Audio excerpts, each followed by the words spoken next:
बहन की डोली। ये कहानी दिव्या की है, जिस पर मात्र 20 साल की उम्र में अपनी बहन सुगंधा की जिम्मेदारी आ गई थी। देख दिव्या, तेरे पापा ने तुम लोगों को सिर्फ ये एक घर ही दिया है। इसके भरोसे कैसे जिंदगी काटेगी?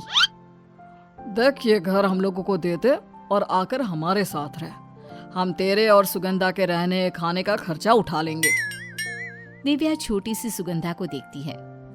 वो उसे ऐसे देख रही होती है जैसे कह रही हो, दीदी नहीं, चाचा जी शहर के बीचों बीच ये मकान लेने में पापा ने सारी जमा पूंजी लगा दी थी। माँ को भी ये मकान प्यारा था, हम इसे नहीं दे सकते। ये सुनते ही चाची के तो तेवर ही बदल जाते हैं। जो चाची अभी तक प्यार से बात कर रही होती है, वो जोर जोर से चिल्लाने लगती है।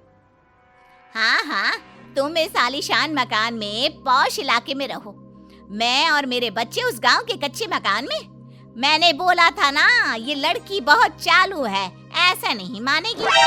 हाँ, देख रहा हूँ मैं। ये नहीं कि हम लोगों के साथ उस घर में रहे, घर का चूल्हा चौका करे। मेरे बच्चे रहेंगे इस घर में, समझी? चाचा छोटी सी बच्चियों को डरा कर चला जाता है। उन लोगों के जाने के बाद दीदी कैसे होगा अब? चाचा जी तो घर ले लेंगे, मैं गांव में नहीं रहूंगी, मेरा स्कूल यहाँ है। तभी सुगंधा के स्कूल के प्रिंसिपल आते हैं। सुगंधा बेटा, आपकी पूरी पढ़ाई स्कूल ने फ्री कर दी और आपकी किताबें, ड्रेस वो भी स्कूल से ही मिलेगा। आप लोगों के पापा मम्मी बहुत अच्छे लोग थे। बेटा दिव्या, किसी भी चीज की जरूरत हो तो बता देना। दिव्या को प्रिंसिपल भगवान से कम नहीं लग रहे थे। सर, मुझे कोई छोटी मोटी नौकरी मिल जाती तो घर में राशन पानी की व्यवस्था हो जाती। वैसे तो दिव्या तुम बहुत छोटी हो और पढ़ाई भी पूरी नहीं हो पाई है तुम्हारी। तुम एक काम करो, हमारे स्कूल में छोटे बच्चों को संभालने का काम कर लो। दिव्या खुश हो जाती है। फिर क्या, चल पड़ती है दिव्या और सुगंधा की गाड़ी। लेकिन एक दिन जब दोनों स्कूल से घर आती है, अरे दीदी, घर का दरवाजा खुला है, कहीं घर में चोरी तो नहीं हो गई? चलो पुलिस को बुला लेते हैं। दीदी वो देखो, चाची जी और उनका बेटा। दोनों अंदर जाती हैं। आ गई तुम दोनों? तुम दोनों का कमरा वो छत वाला है, आज से तुम वहीं रहोगी। क्यों? ये हम लोगों का घर है, आप लोग यहाँ क्यों रहेंगे? अरे सुन चिड़िया, ज्यादा चीची ना कर। मेरा घर तेरा घर। तेरे बाप ने मुझसे पैसे लिए थे इस घर को खरीदने के लिए। पहले वो वापस कर, फिर मिलेगा घर। तुम लोग शहर में रहो बड़े मकान में और हम गांव में। ना जी ना। देख लो पापा, ये दोनों आराम से मान रहे हैं तो ठीक है, नहीं तो मैं लगाऊं क्या दोनों को दो दो हाथ? नहीं नहीं, मेरी दीदी को नहीं मारना। दीदी चलो ऊपर। गर्मी की दोपहर में दोनों बहनें छत के कमरे में बैठी होती है कि दीदी, गर्मी के कारण नींद नहीं आ रही है। दिव्या चादर गीली कर ले आती है और बहन को गीली चादर लगाकर सुला देती है। हे भगवान, सुगंधा की तबीयत ठीक रहे, कहीं उसे गीली चादर नुकसान न करे। वैसे भी मेरे पास इसको सुलाने का कोई चारा नहीं था। अगली सुबह, सुगंधा उठो बहना, स्कूल जाना है। लेकिन सुगंधा ना हिलती है ना कुछ बोलती है। दिव्या डर जाती है। सुगंधा प्लीज उठो, क्या हो गया मेरी बहन को? सुगंधा, सुगंधा। दिव्या की आवाज सुनकर चाची चाचा आ जाते हैं। अरे क्या नाटक है ये? क्यों चिल्ला चिल्ला कर घर को सर पर उठा रखा है? चाचा जी देखिए ना ये बोल रही है ना हिल रही है। चाचा जी, मेरी बहन को क्या हो गया है? मर तो नहीं गई ना ये? क्या दिया था तूने इसे? मैंने तो सिर्फ गीली चादर दी थी। तब तो गई ये।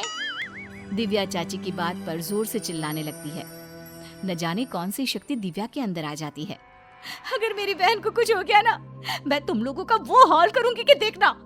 चाचा जी, से तुरंत अस्पताल लेकर चलिए। अब चाचा जी दिव्या की तेज आवाज से डर जाते हैं और सुगंधा को अस्पताल ले जाते हैं, जहां थोड़े से इलाज के बाद वो ठीक हो जाती है। अब दोनों बहनें धीरे धीरे बड़ी हो रही होती है कि एक रोज सुगंधा बड़ी हो रही है प्रिंसिपल सर, अब उसकी शादी की चिंता हो रही है मुझे। हाँ बेटिया, तुम दोनों को मैं इतने साल से देख रहा हूँ। पहले तुम शादी कर लो, फिर उसकी कर देना। वैसे मेरी नज़र में एक बहुत अच्छा लड़का है तुम्हारे लिए। नहीं नहीं, कैसी बात कर रहे हैं आप? मैं कैसे शादी कर सकती हूँ? पहले सुगंधा को सेटल होता देख लो। दिव्या घर आती है और ड्राइंग रूम साफ करने लगती है कि चाची कहती है, क्या बात है, आज हमारा कमरा कैसे साफ कर रही हो तुम? चाची सुगंधा को देखने लड़के वाले आ रहे हैं ना शाम को।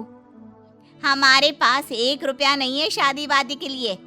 वैसे भी तुम दोनों को पाल रहे हैं, खिला पिला रहे हैं, वो कम है क्या? चाची मेरे पास पैसे हैं। आप लोगों को तो बिना किराए का शहर में मकान मिल गया, और क्या चाहिए? बस आप लोग शाम को शांत रहना। पैसे हैं तेरे पास? कहाँ से आए पैसे? वैसे भी बेटा दिव्या, तेरे भाई की पढ़ाई के लिए हम लोगों को पैसे चाहिए, तू ही दे दे। और सुगंधा की शादी? देखिए चाची, मैं पागल नहीं हूँ, साथ रखा है इतना ही बहुत है।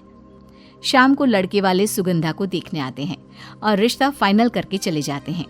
उन लोगों के जाने के बाद, दीदी आप मेरी शादी कैसे करेंगी? हम लोगों के पास पैसे कहाँ हैं? आप तो उन लोगों की सारी डिमांड मान रही थी। माँ के गहने हैं ना सुगंधा, पापा ने भी कुछ पैसे रखे थे, फिर मेरी भी कमाई से मैंने कुछ पैसे बचाए हैं। सब मिलाकर तेरी शादी तो कर ही दूंगी पगली।